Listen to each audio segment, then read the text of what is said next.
Radio J. Radio J. Radio J. Steve Nadjar. Bonjour Gilles Kepel. Bonjour. Et merci d'avoir accepté notre invitation. Vous êtes politologue, titulaire de la chaire Moyen-Orient Méditerranée à l'École normale supérieure. Et une fois n'est pas coutume, je vais démarrer cet entretien avec une anecdote personnelle, si vous le permettez.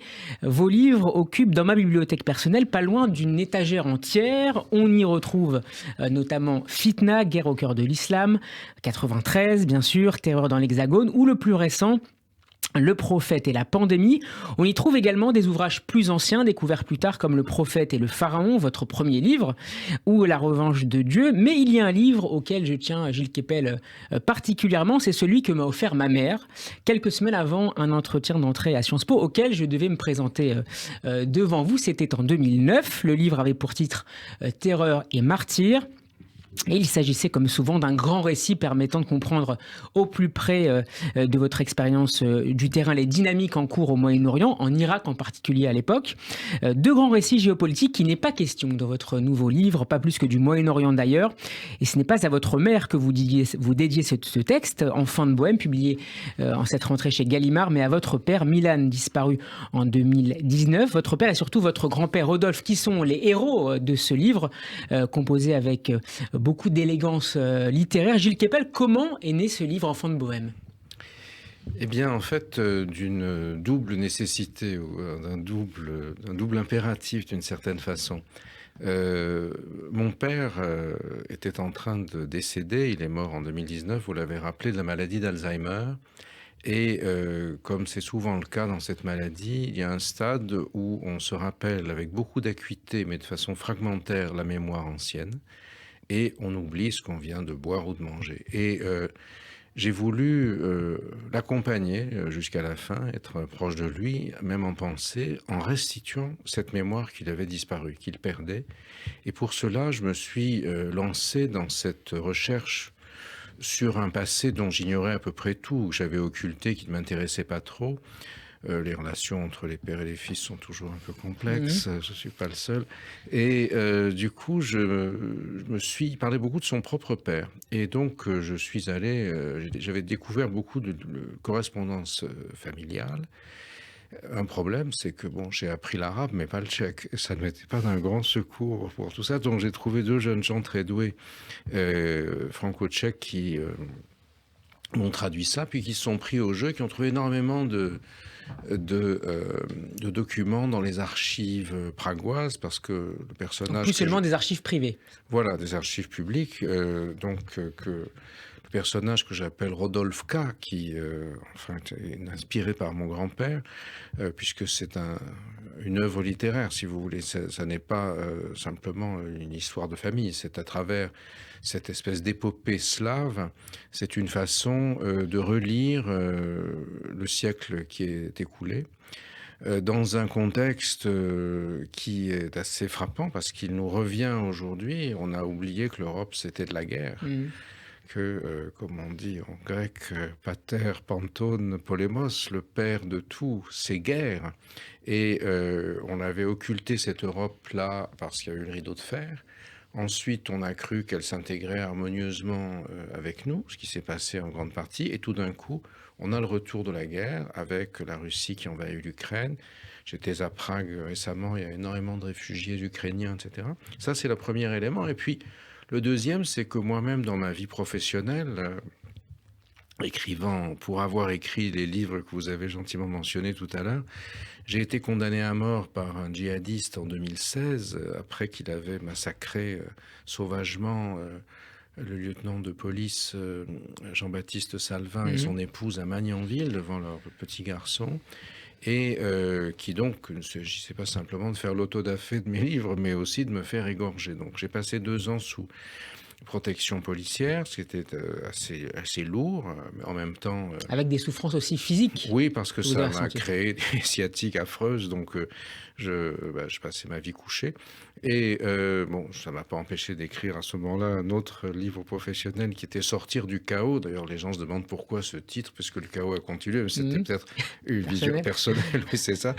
Et aussi de me poser la question de comment j'en étais arrivé là, si vous voulez. Quelle était cette trajectoire qui m'avait amené à faire le métier que j'avais fait et d'une certaine façon à me décentrer de mon identité française à partir du monde arabe ou musulman, en interrogeant ce qui avait fait aussi notre relation avec cet univers et avec un étranger proche. Moi qui étais aussi issu, par mon père en tout cas, parce que ma mère était niçoise, d'un étranger proche, un autre qui était arrivé avec, justement, mon grand-père Rodolphe est arrivé en 1908 à Paris pour y traduire... À la gare de l'Est. Voilà, à la gare de l'Est, pour y traduire Apollinaire, pour y passer une grande partie de l'œuvre picturale de l'époque. Il était proche de Derain, de Matisse, de Picasso. Il avait été fasciné, comme beaucoup de jeunes Tchèques, par l'exposition Rodin à Prague en 1902. Et donc j'ai essayé de reprendre toute cette histoire, à la fois à partir du prisme qui était celui de ma famille, mais en la dépassant, si vous voulez, en essayant de reconstruire à travers ça tout. Alors c'est pas une œuvre du tout d'historien, hein. Il y a des scènes que je reconstitue, par exemple, quand il retrouve Apollinaire et la closerie des Lilas, qui n'ont sans doute jamais existé, mais ça n'est pas le problème. Je ne ferai pas du tout œuvre scientifique, au contraire. Justement, ce genre littéraire vous a accordé plus de liberté dans l'écriture, vous qui êtes habitué à une écriture beaucoup plus scientifique. Oui, enfin, d'ores et déjà, certains avaient pointé que je péchais par excès de littéraire, notamment dans les livres les plus personnels que j'avais rédigés comme ouvrages scientifiques, comme par exemple Passion arabe ou Passion française. Mais là, je m'en suis senti totalement affranchi, et d'une certaine façon, parce que pour le métèque que je suis, dans une certaine mesure, même je suis un métèque light, puisque j'ai grandi en France, et je suis français à ma naissance, etc. Mais je crois que c'est un enjeu très important, celui du style. Peut-être est-ce que les Français, entre guillemets, de souche, si tant est que ça existe, pour lesquels la langue est un instrument de tous les jours, une chose triviale, je crois que quelque part, même au très fond de notre sensibilité, à nous autres qui nous percevons un peu comme des métèques, il y a cette espèce de plaisir sans cesse renouvelé d'arriver à cette espèce d'adéquation entre le mot et l'idée, si vous voulez. Et à trouver le bon mot, la bonne expression. Ou également parce que, au fond, ce qui nous fait français, c'est notre style. Et c'est la langue. C'est la langue que nous maîtrisons. Peut-être c'est un côté un peu enfantin, si vous voulez, de vouloir, je ne dis pas parler mieux que les Français, mais et ça m'a frappé parce que mon grand-père, dont l'essentiel de la correspondance est en tchèque, donc j'ai fait traduire, a néanmoins laissé quelques traces en français. Une contribution au Journal des débats en 1914, lorsque la guerre éclate et les Tchèques présents sur le sol français vont être internés comme sujet austro-hongrois.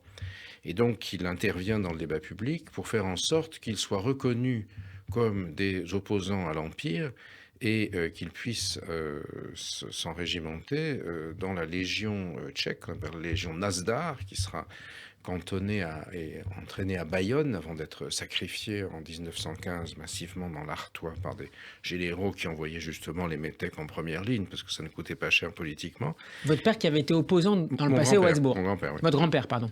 Oui, opposant aux Habsbourg, ce qui a fait que pendant la guerre, donc après qu'il avait obtenu ce statut des Tchèques par un papier dans le journal des débats, il a été le fondateur de la première revue indépendantiste qui s'appelait La Nation tchèque, qui était rédigée en français, langue internationale à l'époque, et qui était d'abord à son domicile, rue Boissonnade, dans le 14e, où j'ai aussi passé mon enfance, avant qu'il en soit évincé par Bénèche, qui avait été son étudiant. Donc ça m'a rappelé des choses avec mes propres étudiants qui m'avaient essayé de me poignarder après avoir eu leur diplôme. Mais c'est la vie. Et donc... Sur la question de la langue que vous évoquiez à l'instant, Gilles Kepel, est-ce que votre père s'étonnait parfois de votre passion pour le monde arabe, dont vous aviez appris la langue, parfois même les idiomes locaux, alors que, comme vous le disiez tout à l'heure, et vous le rappelez d'ailleurs dans le livre, vous ne maîtrisez que quelques mots de tchèque? Oui, pivot pour dire bière, nashladano, au revoir, kanets pour sanglier, ça c'est très important, kalichte, la bauge du sanglier. Oui, mon père était consterné. Je crois je ne sais pas si j'ai fait de l'arabe pour l'embêter aussi peut-être, mais pour lui, quand on venait d'une famille issue des forêts de Bohême qui parlait au départ un dialecte rural et qu'on avait accès à la langue française, symbole pour lui de l'univers, et qu'il mettait au-dessus de l'anglais, pourtant qu'il avait beaucoup pratiqué parce qu'il était en Angleterre en exil avec son père pendant la Seconde Guerre mondiale. Le fait que son fils fasse de l'arabe, pour lui, c'était un peu comme, vous savez, le dernier des Rastignac à déroger, vous voyez. Vous aviez, ceci dit, commencé par étudier le grec, je crois, pendant vos études. Oui, enfin, le grec ancien, oui, non, j'étais classiciste. Bon, après, j'ai fait un peu de grec moderne, mais que je maîtrise moins bien que l'arabe.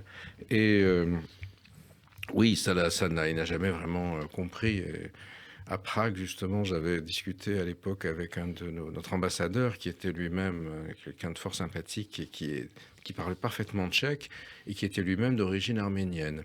Et il m'avait raconté que son père avait eu la même réaction terrifiée. Pourquoi est-ce que, alors que tu maîtrises le français et que tu pourrais, alors que le père le parlait plus ou moins bien, tu es allé apprendre cette langue qui n'intéresse personne, cette petite idiome tchèque. Vous voyez, bon, finalement, c'est dans une relation complexe avec le père qu'on construit son identité. Est-ce qu'on peut dire, pour revenir sur votre parcours, que c'est la mort de Sadat qui a changé votre vie d'universitaire, puisque vous étiez à l'époque en Égypte? Oui, enfin, qui l'a changé, qui lui a donné naissance d'une certaine manière, parce que j'étais en Égypte quand Sadat a été assassiné. C'était un moment dont je me souviens avec beaucoup de précision. La jeune femme égyptienne qui travaillait chez moi, la shakhala, c'est-à-dire l'employée de maison, était partie à la fin de son service vers 14h, et je l'ai vue revenir. Et elle m'a dit en dialecte, monsieur, il y a peut-être quelques Égyptiens qui nous écoutent, oui, monsieur Gil, parce qu'il n'y a pas de G en arabe du Caire, on dit G, monsieur Gil, سمعت في راديو البواب ضربوا الرصاص على السادات إن شاء الله يموتوه, c'est-à-dire monsieur Gilles, j'ai entendu la radio du portier, ils ont fait feu sur Sadat, Inch'Allah, je n'ai pas besoin de traduire Inch'Allah, qu'il l'ait tué. Ce qui était tout à fait stupéfiant de la part elle était femme par ailleurs d'un policier, que devant en plus un étranger, on évoque la divinité musulmane pour se féliciter de la mort de quelqu'un, y compris d'un despote, ce qui indiquait la détestation populaire dont Sadat, qui était ici très glorifié, ou en Israël pour avoir fait la paix, était chargé sur place dans ce type de milieu. Gilles Kepel, je mentionnais tout à l'heure en ouverture quelques grands titres de votre bibliographie. Est-ce que vous avez encore envie de vous lancer à l'avenir dans ces entreprises de grands récits cherchant à dépeindre les dynamiques en cours dans le monde arabo-musulman ? Non, je pense que j'ai donné. Ça fait 25 ans que ça dure.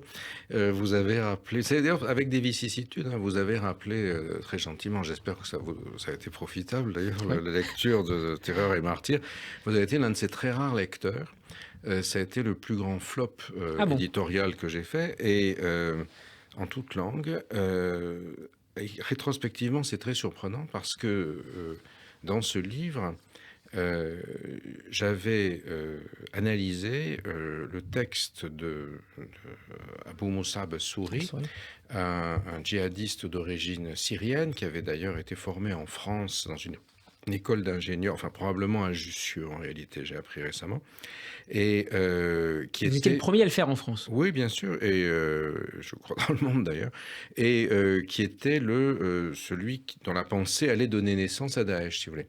Mais bon, de même que dans l'immobilier, ce qu'on dit, ce qui est important, c'est location, location, location, l'emplacement. De même, pour l'actualité, c'est time to money. Il faut dire les choses au moment où elles adviennent. Si vous les annoncez, vous n'êtes qu'un oiseau de mauvais augure ou une Cassandre qui prêche une vox in deserto clamans, une voix qui prêche dans le désert.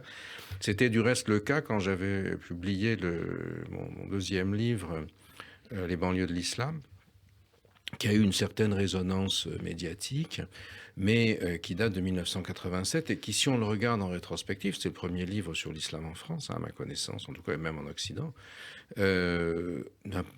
finalement n'a pas été pris tellement au sérieux.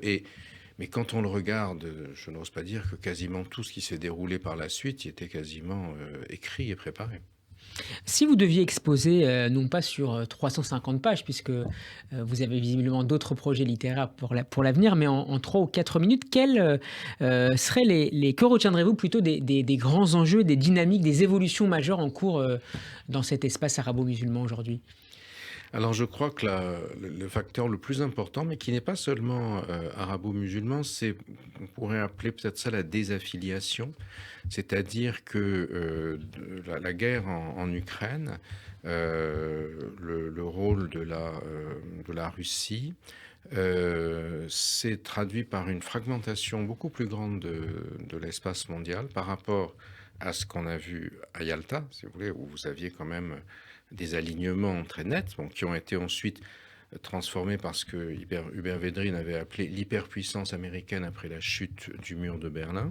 Et aujourd'hui, le retour de la Russie comme une puissance pas du tout grande, mais en tout cas qui a une capacité de nuisance militaire, alliée du reste avec l'Iran. Il faut voir quand même les drones iraniens qui sèment la mort aujourd'hui en Ukraine, de la façon avec des dommages civils permanents.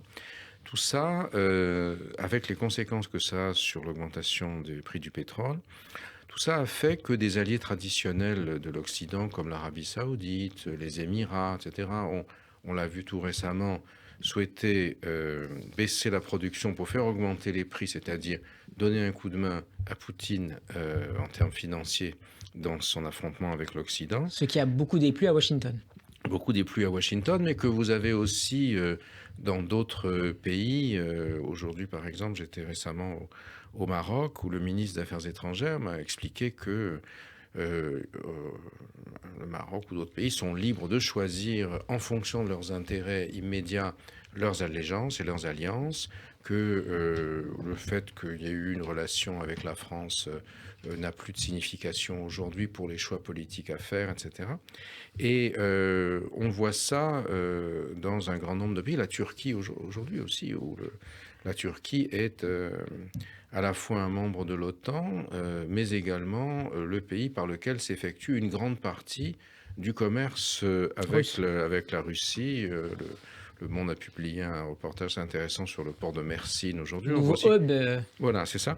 Et donc, je crois que ça, c'est un élément très important qui fait partie d'un grand bouleversement du monde contemporain et où, paradoxalement, mon enfant de Bohème vient finalement faire un petit signe de la main en disant « c'est moi, j'y suis » parce que j'ai essayé de mettre à travers ce livre, d'être un peu une sorte de témoin du siècle écoulé, et de rappeler que notre identité européenne s'est construite aussi à travers les migrations, les guerres, les déséquilibres. L'un des éléments terribles du livre, c'est Munich. Et on va y revenir dans quelques instants, avec notamment une réaction en classe importante autour de votre père. En tant qu'expert des relations internationales, vous en disiez un mot tout à l'heure, est-ce que vous avez été surpris par l'invasion russe annoncée en fin février dernier, qui faisait suite déjà à la guerre de Crimée en 2014 ? Mais justement, à partir de la guerre de Crimée et de l'annexion de la Crimée, on était déjà très alerte, surtout pour les gens qui travaillent sur le Moyen-Orient, parce que Le seul pays à ne pas avoir condamné l'annexion de la Crimée, c'était Israël, et pays occidental, entre guillemets. Et enfin, je ne dis pas qu'ils sont à l'époque occidentale, mais dans ce qu'on appelle, entre guillemets, l'Occident. Et Bibi Netanyahou était un assidu de la parade du 9 mai à Moscou, où il regardait défiler les chars russes qui allaient en Syrie, mais également il s'entretenait des heures avec Poutine, ainsi qu'à Sochi et ailleurs, pour se partager le contrôle de l'espace aérien syrien. Avec ce fameux mécanisme de déconfliction entre les deux. Exactement. Et pour éviter, justement, pour s'assurer que les Russes faisaient que les Iraniens ne pouvaient pas trop s'approcher. Or, aujourd'hui, on voit que ça est en train de changer avec le fait que, justement, les Iraniens fournissant une aide vitale à une armée russe qui semble avoir perdu ses ressources et ses munitions, à travers les drones qu'ils appellent Shahed, ce qui veut dire martyrs, ce sont des drones qui s'autodétruisent, que les Russes ont rebaptisés Géranium pour je ne sais quelle facétie guerrière.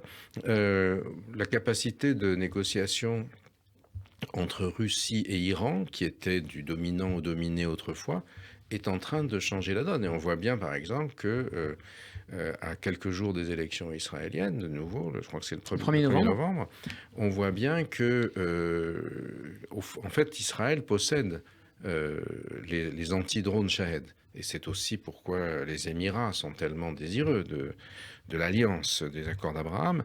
Mais il y a eu un accord, une mise en garde très nette de Medvedev récemment. Si jamais Israël donne des armes à l'Ukraine qui lui permettent de neutraliser les drones iraniens, alors on va se venger en Syrie. Et d'ailleurs, hier, le ministre israélien de la Défense, Benny Gantz, a indiqué qu'il ne livrerait pas, qu'Israël ne livrerait pas ce type d'armes à l'Ukraine. Parce que, on peut penser quand même que du côté Bibi, il y a quand même une assez grande proximité qui reste avec Poutine, que par ailleurs, ces élections israéliennes précèdent de quelques jours les midterms américaines et que Poutine, Bibi et autres sont très désireux de voir chuter, comme on dit, Joe Biden, parce qu'ils étaient beaucoup mieux en cours à l'époque de Trump.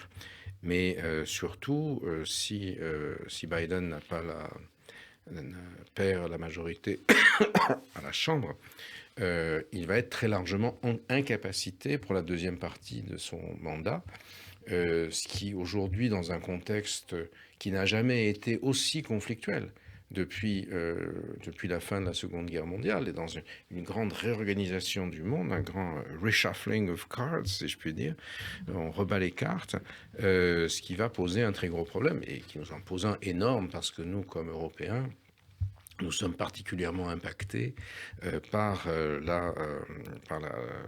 la baisse des livraisons de gaz russe. Bruno Le Maire a déjà donné l'instruction de porter des cols roulés. Voilà, c'est ça. Oui, pour l'instant, il n'est pas encore trop froid, mais bon, on ne sait pas que...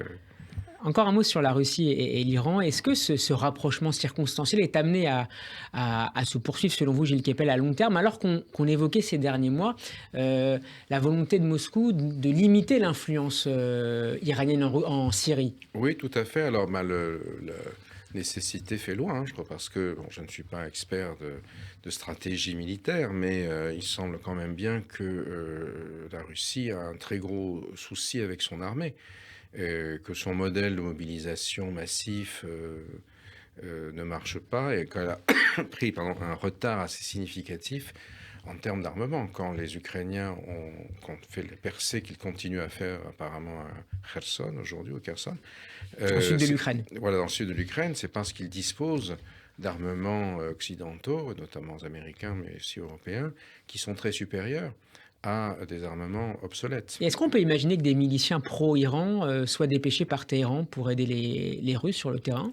Alors, on dit dans les journaux qu'un certain nombre de gardiens de la Révolution ont été transférés en Crimée. Alors, ce sera rigolo de voir que vous avez d'un côté le Ramzan Kadyrov, le chef tchétchène, qui explique que la lutte contre l'Ukraine est un djihad contre les infidèles. Les Iraniens qui qui vont dire ça du côté chiite, le patriarche Kirill qui explique que c'est une croisade contre aussi je ne sais quoi, les juifs ou les nazis. Enfin, donc ça crée effectivement une certaine confusion qui remet un peu à leur juste valeur cette manipulation du religieux par les politiques. Encore un mot sur l'actualité, Gilles Kepel. On apprenait ce matin que la France avait procédé au rapatriement de 15 femmes et 40 enfants qui étaient détenus jusque-là dans les camps de prisonniers djihadistes dans le nord-est de la Syrie, annonce du ministère des Affaires étrangères. C'est un revirement de la position française dans ce dossier particulièrement sensible, mais c'est néanmoins un revirement, selon vous, qui était inévitable. Mais il y avait déjà eu des retours. C'est une demande très forte de la part des Américains au départ, parce que ils anticipent que la situation va bouger dans le nord de la Syrie. La Turquie souhaite renvoyer un grand nombre de Syriens en Syrie qui sont réfugiés en Turquie, parce que cette présence de millions de Syriens en Turquie aujourd'hui se traduit par une baisse du prix du travail.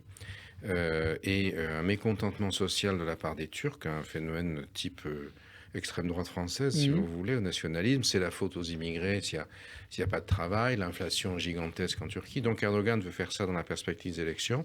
Et puis, on ne sait pas très bien ce que vont faire les Russes, etc. La perspective que les Kurdes doivent aller se porter à la frontière et lâcher la surveillance des camps, ça voudrait dire que Daesh se reconstitue très significativement, et mieux vaut avoir en Europe rapatrié les Occidentaux de Daesh plutôt que de les laisser là-bas, de manière à ce qu'ils puissent reconstituer une espèce d'armée externe qui organise des attentats sur les territoires occidentaux. Alors, d'autant plus que, entre-temps, le système pénitentiaire français s'est beaucoup amélioré. On a identifié ce type de danger, créé des cellules pour l'incarcération de ces femmes, surtout développer un parquet national antiterroriste, sans doute l'une des plus grandes réussites de la justice française ces dernières années, extrêmement compétent et qui est armé intellectuellement et judiciairement pour procéder, comme ça a été fait pour le procès du mois de novembre, des attentats du 13 novembre, ou le procès des attentats de Nice en ce moment, pour judiciariser ces individus. Gilles Kepel, retour à votre dernier livre, Enfants de Bohème. Vous le lisiez déjà tout à l'heure. Vous vous rappelez longuement dans le livre la chaleureuse amitié qui liait la France et la Tchéquie avant et après la Première Guerre mondiale. Alors à l'époque, c'était la Tchécoslovaquie, oui, parce que ce pays change de nom en permanence. Oui. Le point de rupture, c'est 1938 et les accords de Munich. On y voit à Prague un acte de trahison de la part de Daladier. Et vous rapportez un incident de classe, salut au lycée Montaigne, et votre père se défend autour de la question de l'inévitabilité de la guerre. C'est ça, oui, c'est d'autant plus. C'est quelque chose qu'il m'avait raconté justement à la fin de sa vie. Ça faisait partie des souvenirs qui étaient ressortis au moment où il était malade, parce que les choses qu'on se rappelle à cette occasion, on s'en souvient avec une acuité beaucoup plus importante. Et il m'avait raconté, donc ils avaient passé une dizaine d'années à Genève, où son père, Rodolphe K., était un peu comme pour Belle du Seigneur, était d'Albert Cohen, et était le représentant de l'agence journalistique d'information tchécoslovaque à la Société des Nations, où ils vivaient assez bien en fait, alors que d'habitude le reste de leur vie était plutôt complexe et difficile. Et donc c'est fini. La mère de mon père est décédée folle entre-temps. C'est un moment un peu terrible. Il passe un an en Bohème où Rodolphe liquide sa pension, etc. Mon père, il n'est pas scolarisé. Il va surtout, il avait appris le français, enfin étudié en français à Genève. Il abat des arbres, il fait le bûcheron, donc il se fait des biceps. Et puis vous avez d'ailleurs formé à cela aussi pendant votre adolescence. Moi aussi, oui, c'est pour ça que je suis l'un des rares intellectuels qui doivent prendre des vestes un peu trop larges, parce que j'ai des épaules qui ne correspondent pas tout à fait à ma profession. Peut-être c'est ce qui m'a permis de supporter l'adversité, les djihadistes et les étudiants, et les collègues surtout. Et donc, j'étais moi aussi au lycée Montaigne, et mon plus jeune fils également. Et donc, il arrive peu après Munich, en 6e à Montaigne, et le prof leur demande de faire des mots avec l'adjectif inévitable. Donc, il n'est pas trop sûr, il demande à son père qui lui dit, voilà une phrase, on dit que la guerre est inévitable. Il lève le doigt, il la prononce tout fier, et les autres, sale tchèque, c'est à cause de toi qu'on va te faire la gueule, qu'on va avoir la guerre, on va te casser la gueule. À la récré, ils viennent de dégommer, mais comme il s'est fait, il m'avait dit des biscottos de bûcherons, il les met au tapis. Et ensuite, il se retrouve collé, son père convoqué, mais il a sauvé l'honneur, si vous voulez. Donc, c'est ça qui a, je crois, créé sa défiance envers les institutions françaises. Et je m'explique pour ça, comme ça, le fait qu'il soit devenu, après-guerre, un militant communiste fanatique, par haine des élites françaises qui avaient trahi, si vous voulez, alors que son propre père, lui, était un anticommuniste viscéral, si j'ose dire. Et vous écrivez par ailleurs, un peu plus tôt dans le livre, que votre père a aussi fréquenté au lycée Tabor des étudiants juifs qui suivaient le Talmud Torah avec un certain... Mon grand-père. Votre grand-père, pardon, avec un certain rabbin Nathan Weiss. Et il y a quelques pages où vous décrivez la vie juive de l'époque, en tout cas, notamment le quartier juif qui était au début du XXe siècle, le ghetto juif détruit. On arrive au terme de cette émission, en tout cas de cette première partie, Gilles Kepel, et c'est une tradition dans Géopolitique le MAG de se quitter en musique. On écoute l'un des morceaux les plus connus du compositeur tchèque Smetana, Ma patrie, ma vlast. Je le dis peut-être avec un accent un peu yiddish. Interprété par l'orchestre du Bolchoï. Gilles Kepel, merci beaucoup d'avoir été avec nous. Je rappelle le titre de votre nouveau livre que je conseille fortement à nos auditeurs, paru chez Gallimard, Enfants de Bohème. À très bientôt sur Radio J. Děkuji, nashledanou.